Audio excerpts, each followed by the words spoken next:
Book review of Floodland by Marcus Sedgwick. Hello, I'm Rio, and today I'm going to do a book review for Floodland by Marcus Sedgwick.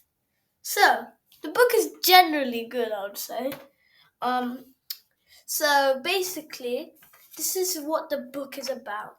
There is this girl, her name is called Zoe. Her island is really scarce with barely any food and water, so she escapes on a boat to find her parents. For spoilers alerts, I won't tell how she lost her parents, but she did. And she goes on this island in a sinister society led by a strange boy. You can see there's lots of suspense in the description. So, this is what I particularly liked about the book. My favourite character was Munchkin because his character development was just really much. Like, at the start of the book, we thought Munchkin was an evil, selfish man, just helping Doobie. But over time, we realised he was actually a good man.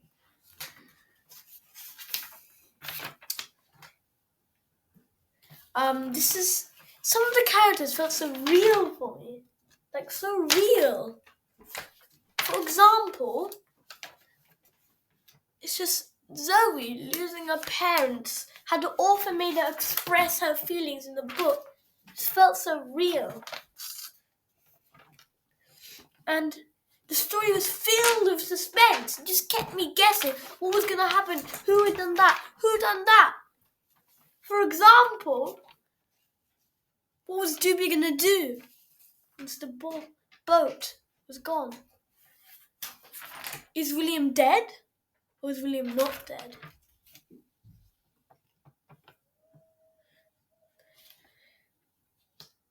My favourite part of the book was probably when there was a battle against the eels and the cats. It was literally so suspenseful because Doobie, he was so casual. He was like, and the readers would probably be so confused like I was. It spilled so much suspense into the story.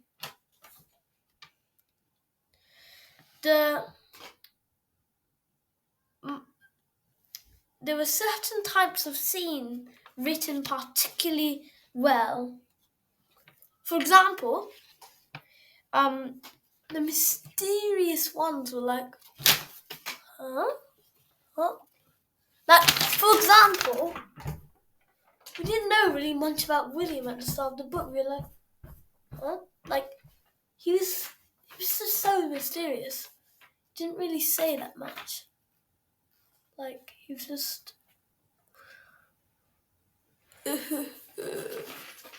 like, he sounded so stupid as well. Like, everyone thought he was so dumb. But at the end, it was actually really clever.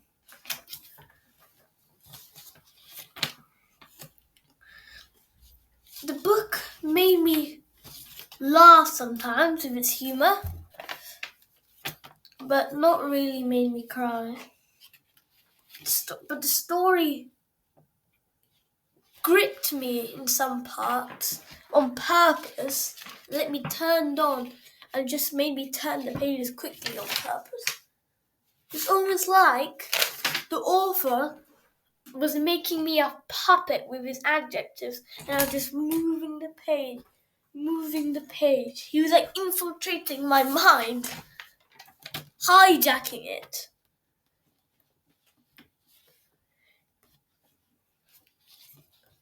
So yeah. However, there are some things I did not like about the book. Personally, I think the ending should have been different. It was a bit rushed. Like he just went to a village and then ta-da, somehow her parents are there. Very, very rushed. I think there should be more build-up till he could eventually find it and more backstory. Though it still has lots and lots and lots of backstory. And how did they even find that village? How did they find a new home? Like, they literally just, literally Mountain just said, oh, it's just up north and the grasslands right there. They just started walking and then just found it. And I found it difficult to care about people. Not people, but I find it difficult to care about the side characters a little bit, and I think they should have put more spotlight to them because it almost was like only the main characters really was in the book, and but yeah, I think that's it. The scenes were actually really, really good. But yeah. Anyways, here are my recommendations. I think you should read this book. It's really good, and overall it can just make your mind explode compared to other books. It really has a lot of detail into stuff, and the author always tries to grip you into the story, making you do what he wants. And some of the words are really, really perplexed. And yeah, it would be really fun to read it. I think types of people who would want to read this are around 10 to 14, I would say, maybe 10 to 13. Fans and also fans of dystopian novels and mystery, because there's lots of it in the book. And if there was any books and series I'd compare it to, I'd probably compare it to let me think.